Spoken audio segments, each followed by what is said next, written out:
እኛ ግን የኢትዮጵያ መሪዎች ነን ደግሞ የአማራ ብቻ ነን እንደኛ እወቁ ወንድሜ የፊዚክስ መምህሩ ወደፊት የኢትዮጵያ መምህራን ማህበር እንድትሆን ነው የምመኝልህ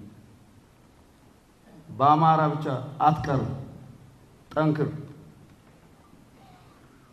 እኛ እኮ እንደ አማራ ስንደራጅ አገርም ለመበተን አይደለም ሌላውንም ህዝብ ሪስፔክት አድርገን የኛን መብት ጥቅም ለማረጋገጥ የሌላውንም ማረጋገጥ አለብን ማለት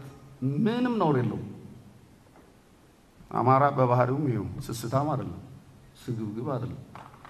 ያለውን ተካፍሎ እንግዳ ቢመጣበት ከሌላ ሀገር የሚያስተናግድ ህዝብ ነው ያሳደገው ሌላውን የሚጠላ የማያቅፍ ለራሱ ብቻ የሚንተከተክ ቤተሰብ የለንም እኛም እናቀው እንደዛ አይነት ህብረተሰብ እንደወጣ ስለዚህ አንድ ቦታ የሆነ ነገር እንትን ካለ እኛም ሄደን እናቃጥለው ልንል አንችልም መሪዎች እኮ ነው